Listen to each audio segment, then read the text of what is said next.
누리는 전도자로 사는 것임을 알았습니다. 세상의 삶 속에 더 깊이 들어갈수록 더 많이 실패하고 문제와 사건 속에 방황합니다. 그 맘에 베드로에게 찾아오신 주님, 나에게도 오셔서 참 복음으로 인생 승리의 길로 가게 인도하여 주옵소서. 참 복음 있는 교회, 전도와 선교하는 교회의 축복을 누리게 하시고 우리 예정교회를 축복하옵소서. 말씀 전가하시는 목사님께 하나님의 언약의 말씀이 선포되게 하옵소서. 예수 그리스도 이름으로 기도했습니다. 아멘.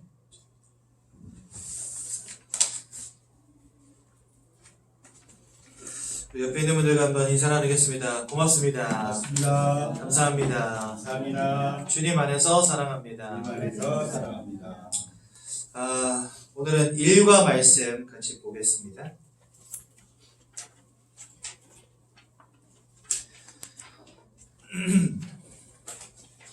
성경은 창세기 1장 27절에서 28절 말씀입니다. 창세기는 성경 맨 앞에 있는 책입니다. 창세기 1장 27절과 28절 두 절 말씀을 목소리로 같이 읽겠습니다.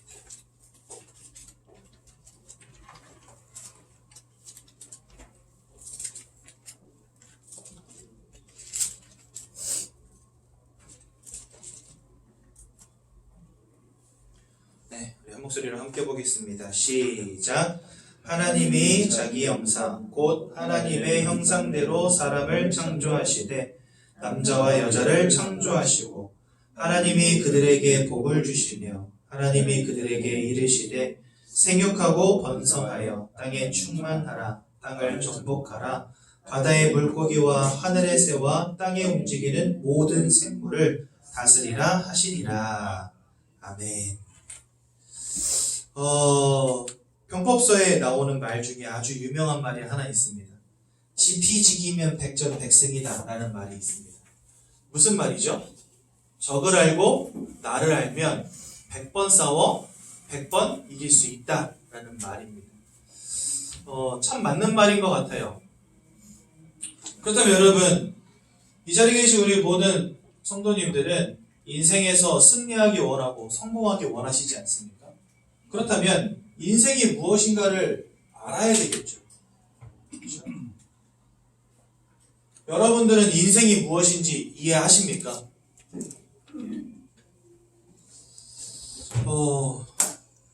아마도 인생이 뭐다라고 정의 내릴 수 있는 분들은 많지 않을 것 같아요. 인생은 이렇다 저렇다 말들은 많지만 그게 다 모든 사람들에게 적용되어지는 절대적인 진리는 아니었던 것 같습니다. 여러분들은 진짜 인생이 무엇인지를 이해하십니까? 더 정확하게 말하면 나는 누구고 나는 어디에서 왔으며 나는 어떠한 존재인가에 대한 이해가 있으시냔 말이죠. 여러분들 길에 나가서 사람들을 만날 때, 특히 아는 사람들을 만날 때 서로 인사 주고받지 않습니까? 주로 뭐라고 인사 주고받으시죠? 평안하십니까? 그렇죠? 평안하십니까? 라고 물어보죠. 왜? 뭐가 평안하냐고 물어보는 거예요? 네. 당신의 마음이 평안하십니까? 그렇죠? 건강하십니까? 라고도 묻습니다. 뭐가 건강하냐는 거죠? 네, 여러분들의 육신과 삶이 건강하느냐는 거죠. 보통 이렇게 인사하죠. 그런데 이렇게 인사하는 분 혹시 있습니까? 당신의 영혼은 안녕하십니까? 혹시라도 길에 다니는데 여러분들의 영혼이 안녕하다라는 인사 받아보신 적 있으세요? 없으세요? 저는 지금까지 41년을 살면서 결단코 한 번도 그런 인사를 받아본 일이 없어요. 왜요? 이 영혼은 말 그대로 우리의 영혼을 두고 하는 인사잖아요. 근데 사람들은 이런 인사를 하지 않습니다. 왜 안 할까요? 마음도 있다는 거 알고 육신도 가지고 있다는 거 알지만 사람에게 영혼이 있다는 사실을 간과하고 있다는 거예요.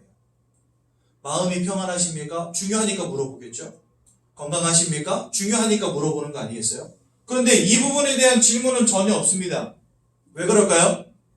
사람들은요, 그냥 무의식적으로, 누가 가르쳐 주지도 않기 때문에 내가 영적인 존재라는 사실조차 모른 채 그냥 살아가요. 무슨 말인지 이해가 되시죠? 그러니까 당신의 영혼이 안녕한지 별로 궁금하지 않아. 내 영혼이 안녕한지도 별로 궁금하지 않아요. 적을 알고 나를 알 때 100번 싸우면 100번 이긴다는 말. 나를 알아야 나의 인생의 행복도 찾아가는 것이고, 나를 알아야 인생의 응답도 찾아가는 것인데, 내가 누군지를 몰라요, 사람들이. 사람들이요, 웰빙 좋아합니다. 왜요? 건강해야 되니까. 그쵸? 요즘 뭐 미니멀 라이프 한대요. 그쵸? 건강한 삶을 찾아가고 간편하면서도 행복한 삶을 찾아간대요. 캠핑족들이 그렇게 많다네요. 산으로 들로 다니면서 재미나게 사는 것 같아요. 뭐 독서도 하고 영화도 보고 음악도 듣고 산으로 들러 다니면서 마음의 평안함을 찾고 재충전을 하고 뭔가 활력을 찾으려고 사람들이 노력하죠. 그런데요, 이 부분은 완전히 간과하면서 살아가는 거죠. 여러분, 결혼하신 분들도 계실 겁니다. 왜 결혼하셨어요? 그 아내가 너무나 이쁘고 사랑스러우니까. 그렇죠? 여러분, 사랑 얼마나 설레입니까? 내 마음을 행복하게도 하고. 그렇죠? 여러분들 아침 맛있게 드시고 오셨죠? 왜 맛있게 드셨습니까? 먹어야 내가 건강하게 잘 살 수 있습니다. 다들 마음의 행복을 추구하고 육신의 건강을 추구하지만 아무도 여기에 대한 관심이 없는 거예요. 그런데 나를 안다라고 말할 수 있을까요? 우리는 왜 말씀을 듣고 성경 말씀을 상고해야 되는지 아십니까? 이 땅에서 유일하게 사람이 누구인가를 말씀하시고 사람이 영적인 존재라고 하는 사실을 알려주는 책은 성경밖에 없어요. 그래서 우리는 말씀을 듣는 겁니다. 내가 누군가가 발견되어지고 나니까 이전까지 내가 추구했던 행복의 기준이 바뀌게 됐어요. 아, 이게 단순히 돈 많이 벌고 성공한다고 행복한 게 인생이 아니구나라는 걸 깨닫게 된 거예요. 근데 일례로 저희 가정을 보니까 진짜 그렇더라고요. 저희 아버님이 한때 돈도 많이 버셨고 성공도 하신 적이 있거든요. 지금은 다 잃어버리고 신용불량자 되셔가지고 제 명의로 살아가시는데, 그때는요, 뭔가 내 마음속에 다 가졌는데 뭔가 내 마음속에 평안함이 없는 거예요.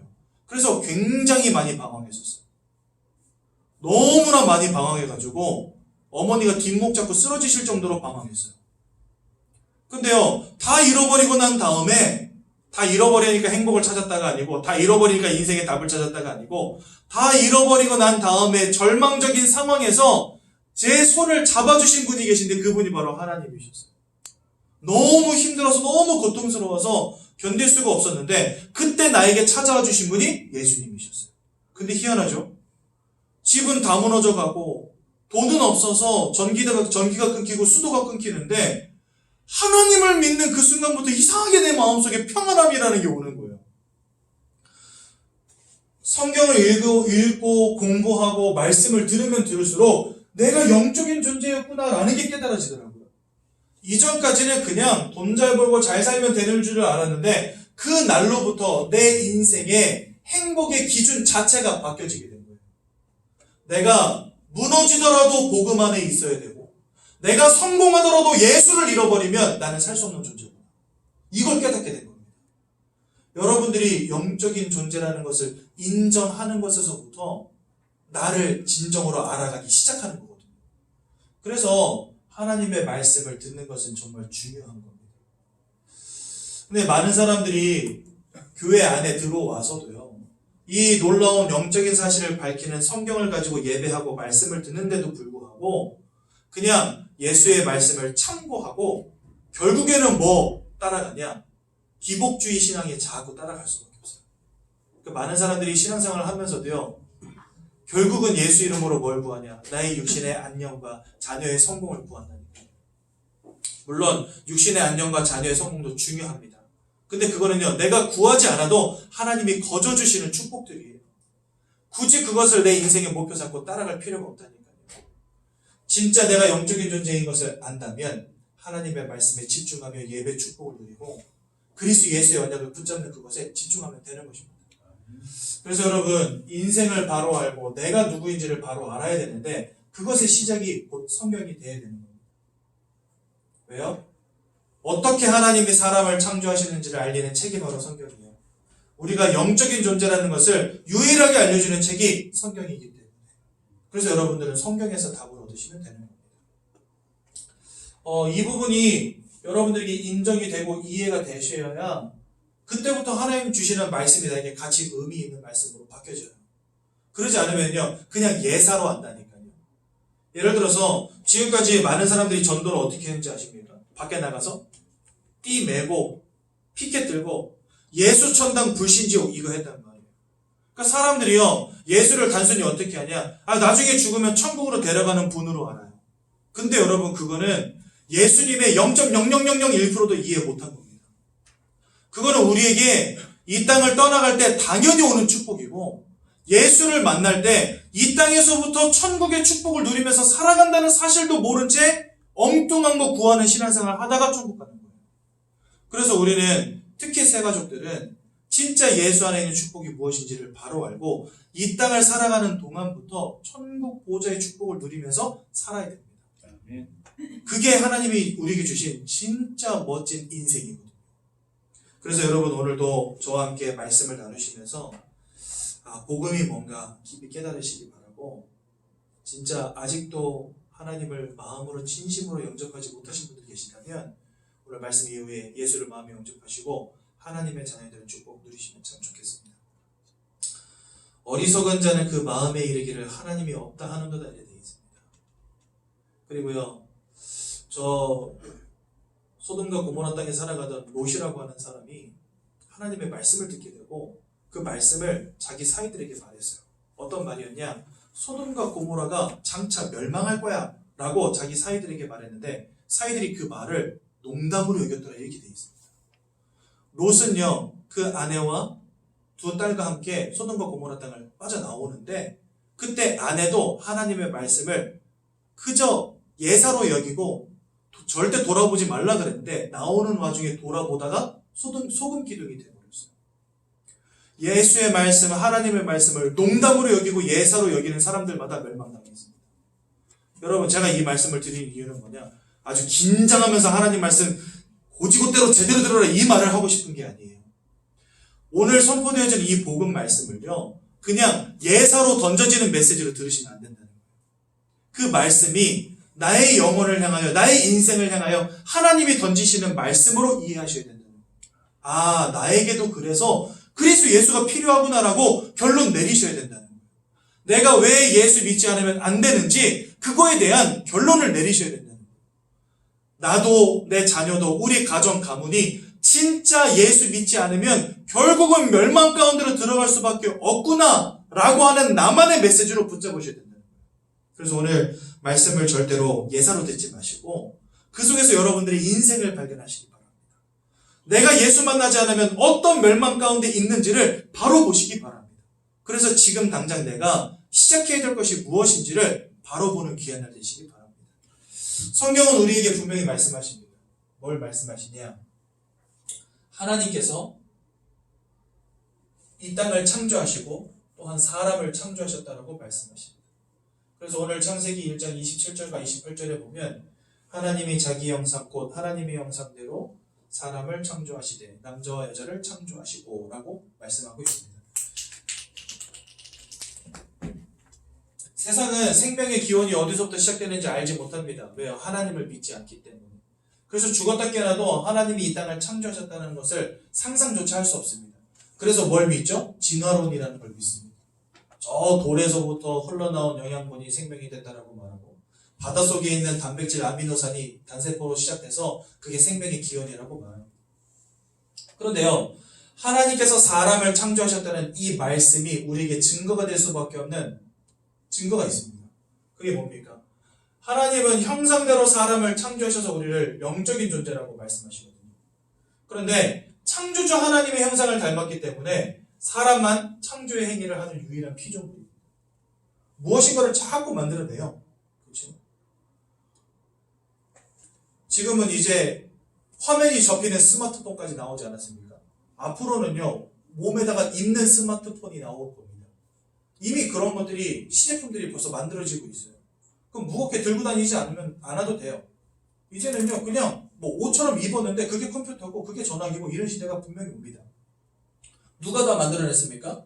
사람들이 자꾸만 개발해내고 창조해냅니다. 왜냐하면 하나님을 닮았기 때문에 창조 행위를 하는 거예요. 또한 사람들만 영적인 행위라는 것을 합니다. 종교를 믿기도 하고 우상을 섬기기도 하고 제사를 지내기도 하고 기도를 하기도 하고 찬양을 하기도 하고 뭔가 영적인 그런 체험들을 하기도 합니다. 접신이라든지 아니면 가위 눌림이라든지 악몽을 꾼다든지 환상을 본다든지 환청을 듣는다든지 이러한 일들을 겪는 존재가 바로 사람이에요. 그렇죠?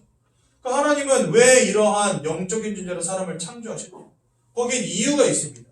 우리는 그것을 바로 창조의 원리라고 합니다. 하나님이 이 땅을 창조하실 때 어떤 원리를 주셨냐? 절대적인 것을 한 가지씩 다 나눠주셨어요. 그래서요, 그 절대적인 것을 잃어버리면 결국은 생명을 빼앗기는 절대적인 원리를 하나씩 주신 겁니다.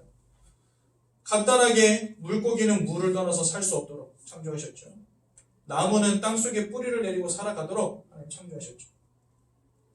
새들은 저 공중을 날아다니도록 그렇게 하나님 창조하신 겁니다. 그것처럼 사람을 만드실 때 사람은 하나님과 함께하고 하나님을 알고 하나님이 함께해 주셔야지만 살 수 있는 존재로 만드신 것입니다. 물고기가 물을 떠나 살 수 없고 나무가 땅을 떠나 살 수 없고 새가 공중을 잃어버리고 살 수 없듯이 사람을 하나님이 처음부터 지으실 때 하나님을 잃어버리고는 살 수 없는 존재로 만들어 두셨어요. 즉 하나님을 잃어버리면 그것이 사망이 되는 겁니다. 우리가 아무리 기분이 나빠도 어쩔 수가 없습니다. 하나님이 처음부터 이렇게 만들어 놓으셨기 때문에 나는 그런 존재구나 라고 전제하고 시작하셔야 돼요. 그래야 내가 누군가가 정확히 보여지기 시작합니다. 그런데 여러분, 아주 중대한 인생의 근본적 문제가 벌어진 것입니다. 어떤 근본적 문제입니까? 물고기가 물을 잃어버리듯이, 나무가 땅에서 뿌리가 뽑히듯이, 새가 공중을 잃어버리듯이 사람이 하나님을 잃어버리는 인생의 근본적인 문제가 벌어진 것입니다. 성경은요, 하나님께 대적하여 타락한 존재 사단을 말씀하십니다. 이 영적인 존재는요, 지금도 살아 역사하는 존재거든요. 그래서 에베소서 2장에 보면은 불순종의 아들들 가운데 역사하는 영이요, 사람들을 미혹하고 죽이고 멸망시키고 모든 것을 빼앗는 존재라고 성경 말씀하십니다. 뭡니까? 천하를 꿰는 자라고 성경 말씀하시고 거짓말쟁이요 살인자라 이렇게 말씀하십니다. 그게 바로 성경에서 말씀하시는 사단이거든요. 이 사단이 첫사람 아담과 하와를 속여서 하나님이 따먹지 말라 한 선악과를 따먹는 원죄를 짓게 만들어버립니다.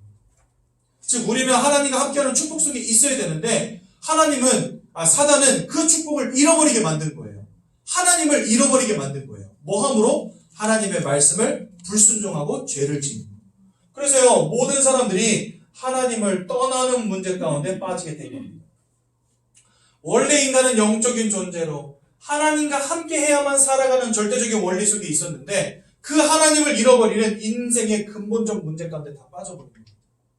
이것을 성경은 뭐라고 하냐? 영적 사망이라고 합니다. 여러분, 우리는 다 영적인 사망 가운데 있는 거예요. 그렇죠? 저 말이 이해되기 쉽게 말씀을 좀 드려볼게요. 여러분, 마음이 사망한다. 다른 말로 말하면 마음이 무너져 내렸다. 그래서 사람들은 뭐 하냐? 자살합니다. 그 누구의 말도 들리지 않아요. 그 마음이 완전히 무너져서 완전히 낙심해서 완전히 상처 가운데 버려져서 더 이상 회복이 안 되어질 만큼 무너져 버리는 거예요. 그럼 이게 그렇게 무너지면은요, 먼저로는 정신분열과 같은 문제로 옵니다. 그래서 평생을 정신병원에서 보내든지 약을 먹든지 그러고 살아가야 되는 거예요. 근데 이게 심해지면 결국은 자살로까지 이어지는 거예요. 그래서 여러분, 이 시대를 전문가들은 정신병 시대라고도 하고 자살 시대라고도 합니다. 너무나 많은 사람들이 자살하니까. 여러분, 지금 코로나 팬데믹 때문에 전 세계적으로 어떤 일들이 벌어지고 있는지 아십니까? 사람들이 집안에만 코 박혀 있으니까요, 미치겠는 거예요. 그래서요, 얼마 전에 뉴스 기사도 보니까 미국의 굉장히 유명한 CEO도 코로나 때문에 집안에만 박혀 있다가 자살하고, 지금요, 코로나 때문에 사람들이 자살하고 있다니까요. 집안에만 묶여 있는데 언제 이 병원균이 나에게 옮겨져서 내가 죽을지도 모른다는 그런 두려움. 그리고 사람은 다른 사람을 만나고 교류하며 살아가야 되는데 집안에 혼자 콕 박혀 있으니까 그곳에서부터 오는 외로움. 이것 때문에 사람들의 마음이 막 무너져 내리는 겁니다. 마음이 무너져서 회복 불가능한 상태가 되면 그것이 정신병으로 연결되든지 자살로 끝나게 되는 거예요. 그게 바로 마음과 생각의 죽음입니다. 그럼 여러분, 육신의 죽음은 뭘까요? 말 그대로 여러분들의 영혼이 여러분들의 몸을 떠나는 게 육신의 죽음입니다. 그럼 세 번째로 성경이 말씀하시는 영적 사망은 뭘까요? 절대적인 원리이신 하나님을 잃어버린 것, 그게 영적 사망이요. 모든 것을 죽이고 빼앗고 멸망시키는 자 사단에게 붙잡히게 된 것, 즉 운명과 사주팔자에 붙잡히게 된 것, 그것이 영적 사망이라는 거예요. 그 여러분, 모든 사람들에게 바로 이 세 가지 사망이 지금 임해 있는 겁니다. 영적인 사망이 임하여 있고 그 마음과 생각이 무너져 내렸고 종국에는 사람이 한 번 죽는 것은 정하신 것이요 하나님이요 드디어 육신적인 사망까지 줘버리셨어요. 여러분, 그거 아십니까? 처음에 아담과 하와를 지으실 때 에덴 동산에 두셨죠. 그 에덴 동산에는요 나무가 두 개가 있었습니다. 그 두 나무가 뭐죠? 하나는 선악과, 두 번째는 생명나무 실과. 그러면요 학자들은 뭐라고 생각하냐면 이 생명나무 실과를 통해서 사람들이 영생을 누렸을 것이다 라고 말합니다. 그러니까 이 땅을 살아가는 모든 사람들이요 사실은 생명나무 실과를 통해서요 영원히 사는 존재들이었어요. 그런데 하나님께 범죄하고 타락한 이후에 에덴 동산을 떠나게 되었고 생명나무 실과로 가는 그 길목을 불칼들이 지키게 하셨어요. 더 이상 생명나무로 사람들이 다가가지 못하도록. 그 말은 뭐죠?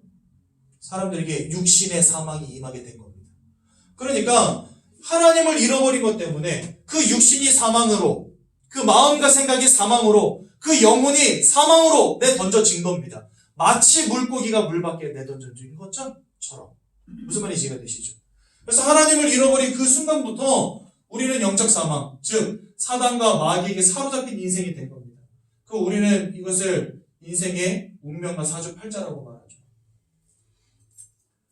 여러분, 사주팔자 뭔지 아시죠? 여러분들이 생년월일 말하는 겁니다. 그러니까 엄마 뱃속에서 안 태어나고 하늘에서 떨어지신 분 없잖아요? 그 말은 모든 사람들이 이 운명과 사주팔자라는 걸 가지고 이 땅 살아간다는 말입니다. 그런데 이 운명과 사주팔자의 주관자가 바로 누구냐? 바로 사단. 불순종의 아들들 가운데 역사하는 그 영을 따라 공중권세 잡은 자를 따라 살게 되었다라고 말씀하십니다. 그 말은 뭐죠? 사단에게 속한 자로 살아가게 된 거예요. 죄를 짓는 자마다 마귀에게 속하여 있나니 성경이 이렇게 말씀하십니다. 마태복음 16장 28절에 보니까 뭐라 말씀하시냐? 왼편에 있는 자들에게 말씀하세요. 저주를 받은 자들아, 사단과 그 졸개들을 위하여 예비된 지옥으로 들어가라고 말씀하십니다. 그러니까 하나님을 떠난 순간부터 마귀에게 사로잡힌 그 순간 모든 사람들은요 저 사단과 졸개들을 위해서 예비되어진 불지옥 가운데로 던져질 수밖에 없는 운명과 사주팔자와 심판 가운데 살아가게 된 겁니다. 이게 바로 영적인 사망이라는 거예요. 그러면서 뭐 하게 됩니까? 우상 숭배하며 살아갈 수밖에 없는 거예요. 에베소서 2장 2절에 보니까 그 아비의 원하는 것을 따라 너희들도 살고자 하느니라 이렇게 되어 있습니다. 그러니까 우상 숭배 계속하게 만듭니다. 귀신 섬기게 만듭니다. 절하게 만듭니다. 깎아놓고 절하게 만듭니다. 기도하게 만듭니다. 그러면서요 자꾸만 그 마음과 생각과 삶과 육신이 무너지게 만들어버리는 거예요. 그래서 성경은 고린도전서 10장 20절에 나는 너희가 귀신과 교제하는 자 되기를 원치 않는다 이렇게 말씀하셨어요. 즉 우상 숭배는 귀신과 사귀는 행동이라는 겁니다. 그러니 여러분 그 마음과 생각이 온전할 수 있겠습니까? 빌립보서 4장 6절에서 7절에 보니까 너희 모든 염려를 주께 내어 맡기라 이렇게 말씀하시면서요. 하나님 아버지 앞에 너희가 성령 충만함 속에서 기도할 때 모든 지각 위에 뛰어난 하나님의 평강이 여러분들의 마음과 생각을 지켜주신다라고 되어 있습니다. 즉 마음과 생각은요 내가 마음 먹는 대로 되는 게 아니에요. 하나님이 여러분들의 마음속에 평안함을 주시고 만족을 주시고 기쁨을 주시고 여러분들의 마음을 지켜주셔야 되는 거예요. 여러분 저 정신병원에 들어가 있는 수많은 사람들이 행복하기 싫은 사람 있겠습니까? 마음의 평안함 누리기 싫은 사람 있었겠습니까? 나는 평생 동안 소원이 그냥 불안하며 근심하며 걱정하며 살아가는 게 내 평생 소원이에요. 이런 사람들이 지금 정신병원에 들어가 있는 걸까요? 아니라는 거예요. 누구든 행복하기 원하고 누구든 평안하기 원하고 누구든 근심 없이 살아가길 원하는데 이게 내 마음처럼 안 돼요.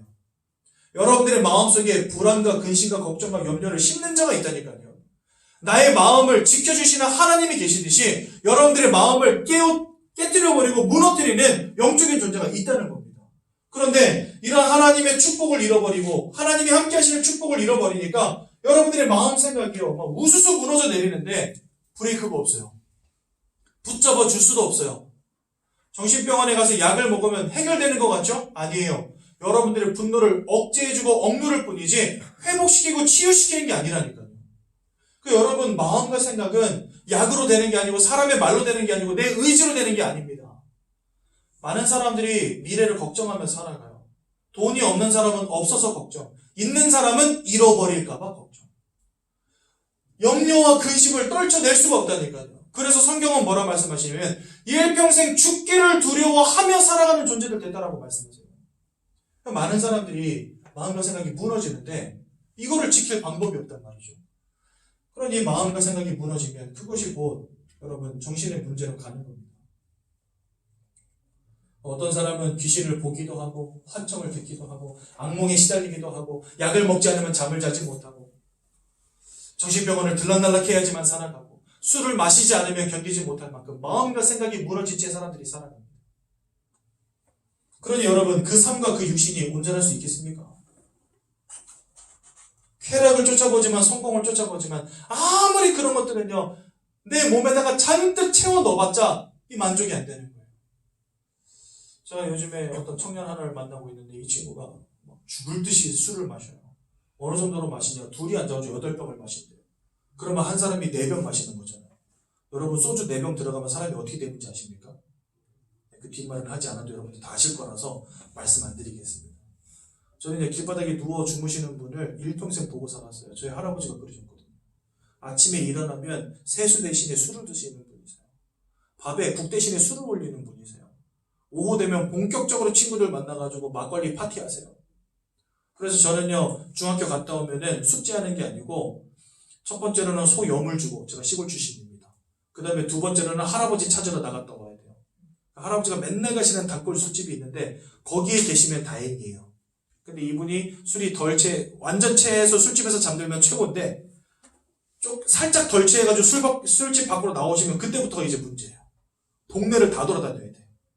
어쩔 때는 동사무소 계단 앞에서 주무시고, 어쩔 때는 버스 정류장 의자에서 주무시고, 어쩔 때는 길바닥에서 주무시고. 제가 맨날 할아버지 찾으러 다닌다고 바빴다니까요. 많은 사람들이요 그 삶과 육신이 완전히 무너져서 술을 집어넣지 않으면 안 되는 인생, 약을 집어넣지 않으면 안 되는 인생, 도대체가 만족이 없고 기쁨이 없고 행복이 없는 인생 지금 다 살아가고 있다니까요. 그러다가 결국은 이혼하기도 하고 자살하기도 하고. 히브리서 9장 27절에 보니까 아까 말씀드린 대로 죄의 삭은 사망이 되어버렸고 그래서 사람이 한 번 죽는 것은 정해져 있다라고 말씀하십니다. 그러니까 모든 사람은요 죄의 결과로 죽는 겁니다. 그렇죠? 그래서 그 죽음 이후에는 하나님 뭐라 말씀하시냐? 심판이 있다라고 말씀하십니다. 어떤 심판입니까? 예수를 알고 그 안에 하나님의 아들, 그 생명이 있는 자들은 하나님의 우편에 세우시고 없는 자들은 하나님의 좌편에 세우십니다. 우편에 있는 자들은 주의 천사들과 함께 천국으로, 좌편에 있는 자들은 사단과 그의 졸개들과 함께 지옥으로 들어가게 되는 겁니다. 그러니까 하나님의 심판이 기다리고 있다는 것도 알지 못한 채 그저 좀 잘 먹고 잘 살아보겠다고 막 몸부림치며 살아가는데 절대로 해결 안 되는 운명과 사주팔자 속에서 마음과 생각이 무너지고 삶과 육신이 무너지는 지옥 같은 인생을 지금부터 살고 있는 거예요. 지옥은 죽어서 가는 게 아닙니다. 이미 이 땅에서 지옥 같은 인생을 살고 있어요, 사람들이요. 뭔가 원치 않는 고통, 뭔가 원치 않는 문제, 뭔가 원치 않는 불행, 뭔가 원치 않는 문제들이 계속해서 닥쳐오고 있는 거예요. 저는 현장에서 많은 사람들 만나다 보니까 그분들이 안타까운 이야기들 참 많이 듣게 됩니다.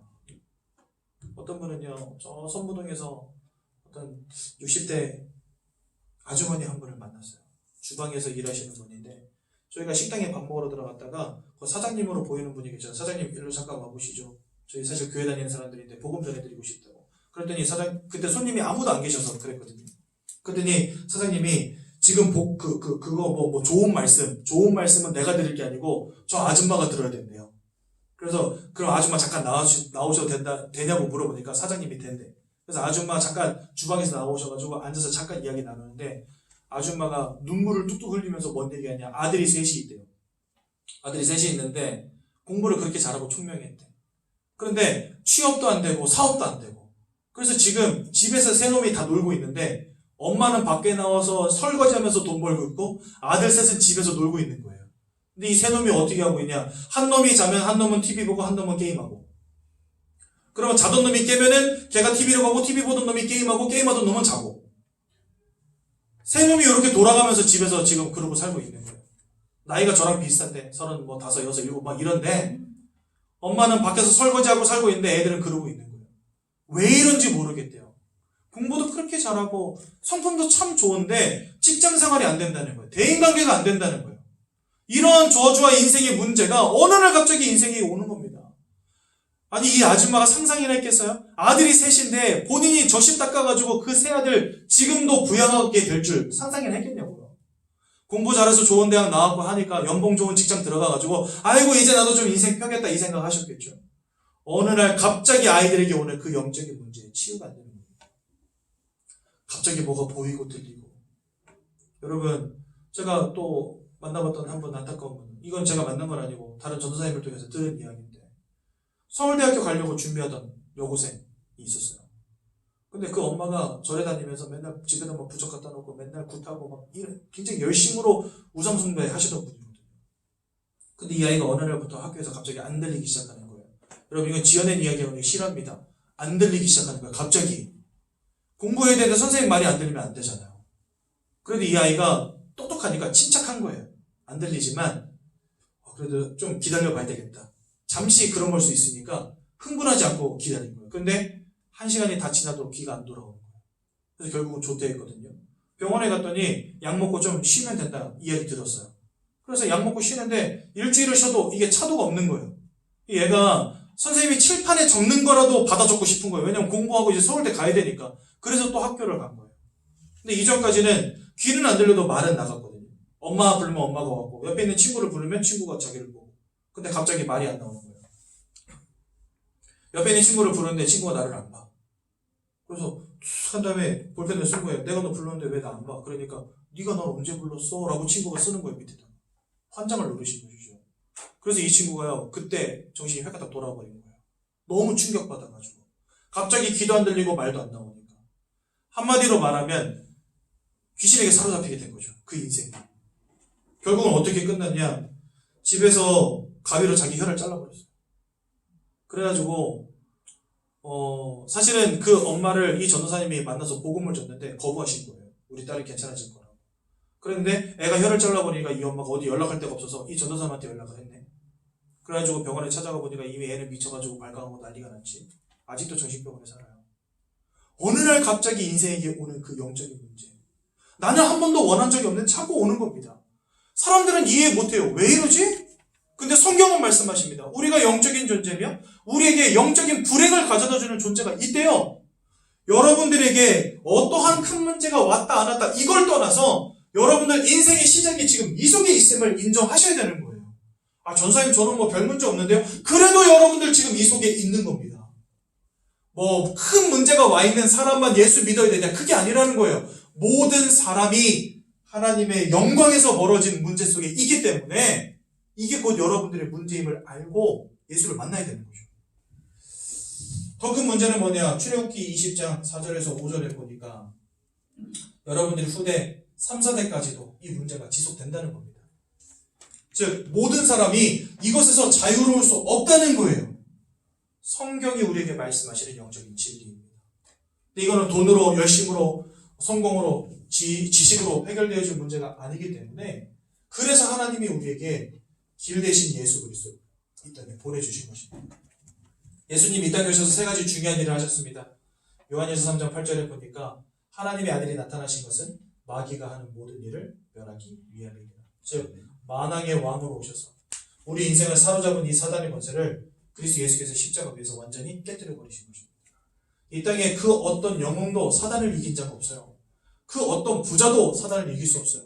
그 어떤 석학도 사단을 이길 수 없어요. 그 어떤 군인도 영웅도 사단을 이길 수 없어요. 왜냐? 그는 영적인 존재이기 때문에. 그렇죠? 그래서 영이신 하나님이 전지전능하신 하나님이 이 땅을 창조하신 하나님이 직접 몸을 입고 이 땅에 오셨다라고 되어 있습니다. 그 요한복음 1장에 보면 잘 나와 있어요. 그래서요 육신이 되어 우리 가운데 거하심에 즉 예수 그리스도를 말하는 거죠. 그 예수가 사단을 이기실 만왕의 왕으로 이 땅에 오신 것입니다.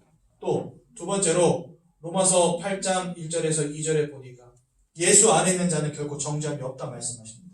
왜냐하면 예수님께서 십자가에 못 박혀 돌아가시고 우리를 위하여 보혈을 흘려주심으로 말미암아 우리의 모든 죄악을 십자가 위에서 해결하셨기 때문입니다. 그래서 예수님은요, 우리를 죄악 가운데에서 해방하신 대제사장이 되신 거예요.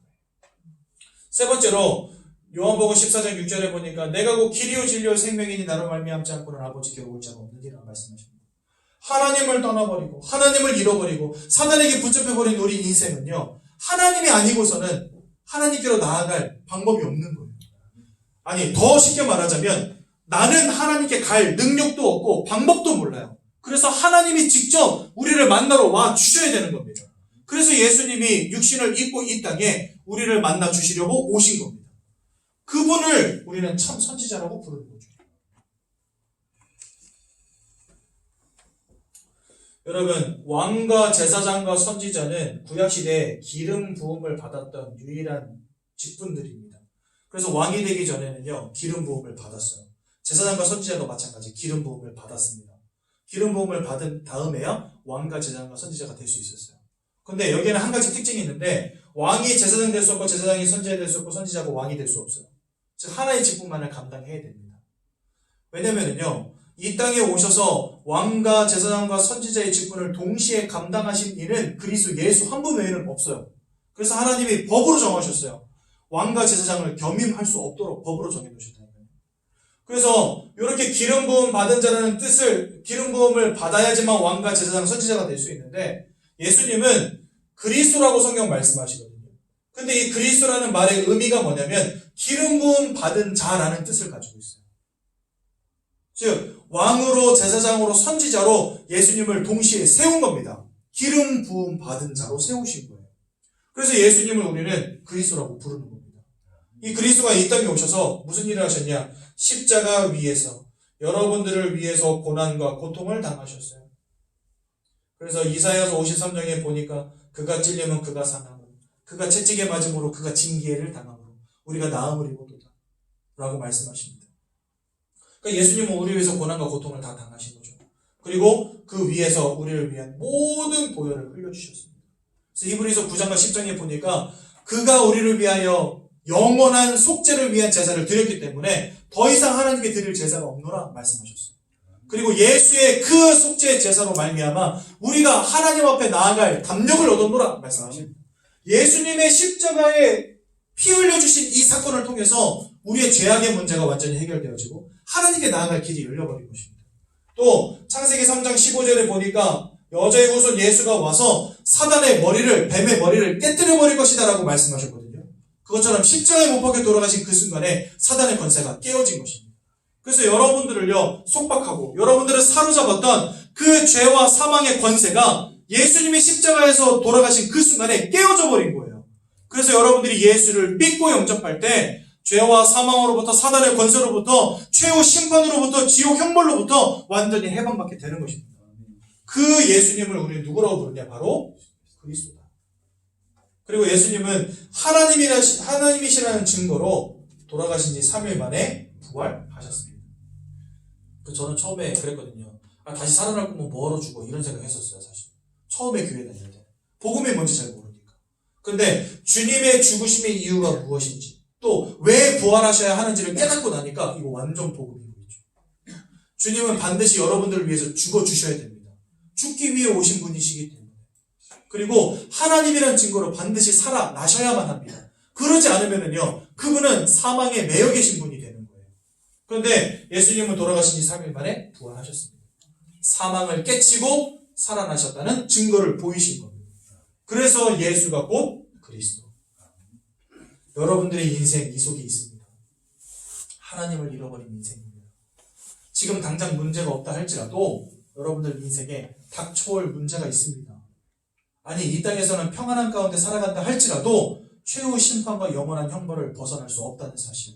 그게 하나님을 잃어버린 자의 인생인 거예요.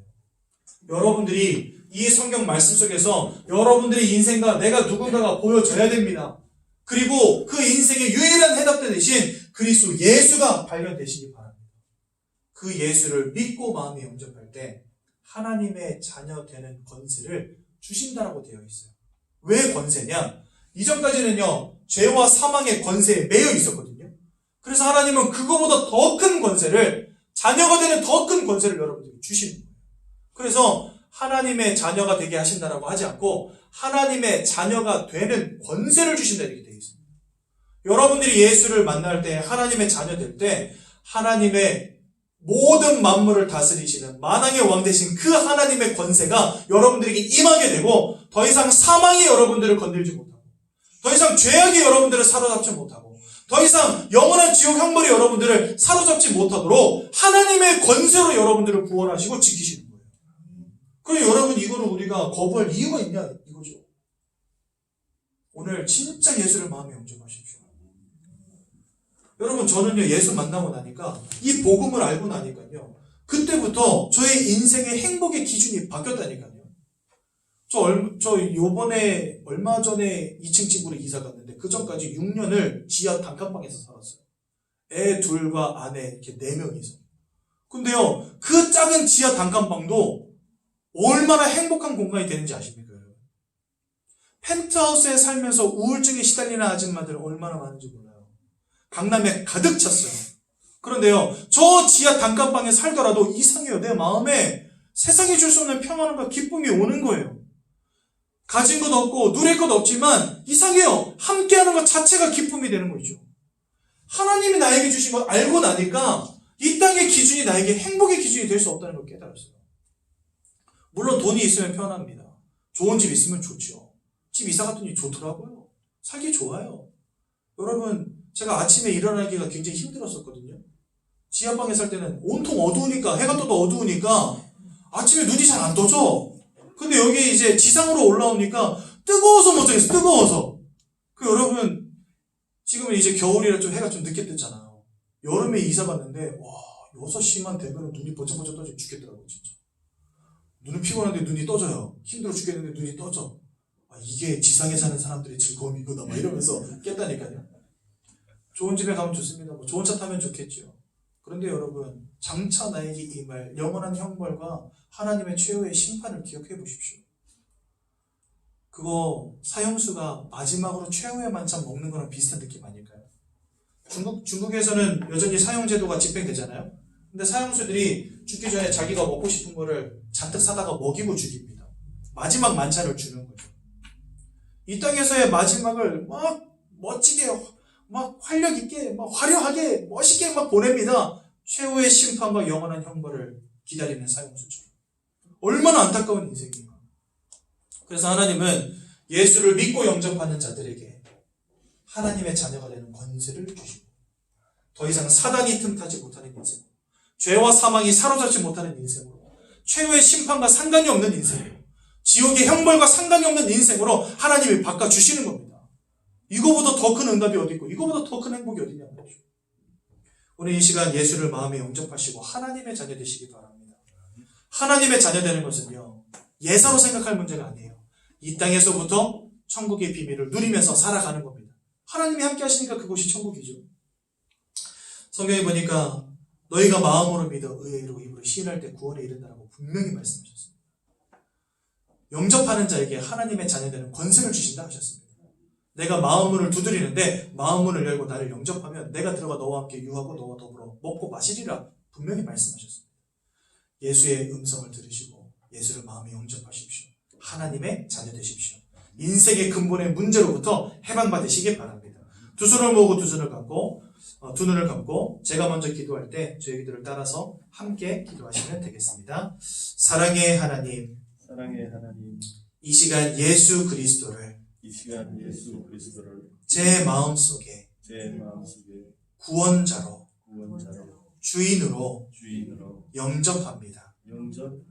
하나님을 떠나서 죄와 저주 가운데 지금까지 방황하며 살았습니다. 우상 숭배하며 세상의 성공을 쫓아 살았습니다. 이 모든 문제 가운데 원치 않는 불행, 원치 않는 고통, 원치 않는 아픔 당하며 살아왔습니다. 이 모든 문제가 하나님을 잃어버린 결과요. 하나님을 잃어버린 결과요. 사단에게 사로잡힌 결과요. 사단에 사로잡힌 결과요. 죄와 저주의 문제임을 깨닫게 되었습니다. 죄와 저주의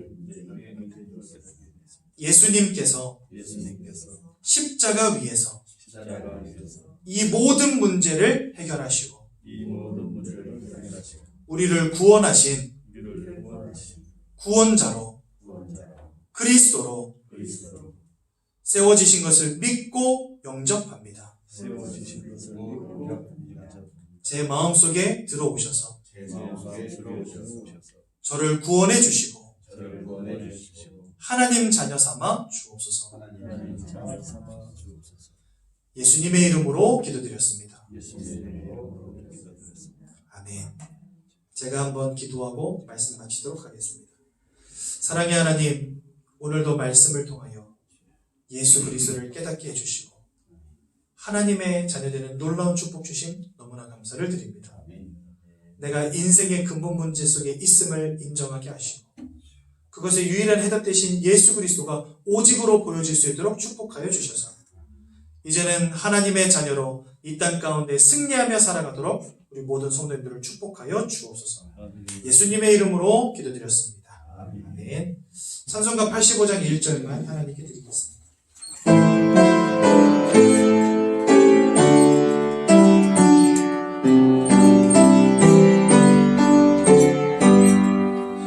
그 주를 생각만 해도 이렇게 좋거든. 주 얼굴 배울 때야 얼마나 좋으랴. 아멘. 4페이지에 주기도문 잘 나와 있습니다. 함께 고백하고 예배를 마치도록 하겠습니다. 하늘에 계신 우리 아버지여, 이름이 거룩히 여김을 받으시오며 나라가 임하시오며 뜻이 하늘에서 이루어진 것 같이 땅에서도 이루어지리라. 오늘 우리에게 일용할 양식을 주시옵고 우리가 우리에게 죄 지은 자를 사하여 준 것 같이 우리 죄를 사하여 주시옵고 우리를 시험에 들게 하지 마시옵고 다만 악에서 구하시옵소서. 나라와 권세와 영광의 아버지께 영원히 싸움나이다. 아멘.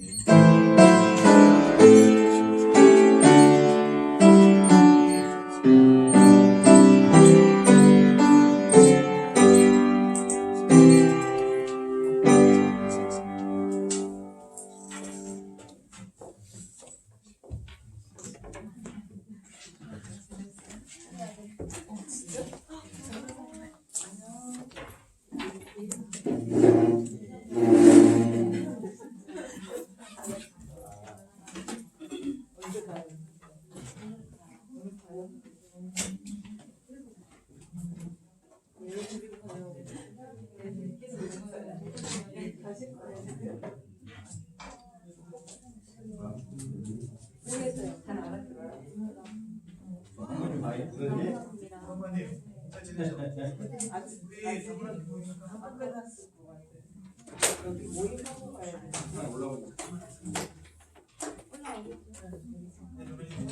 올라오고.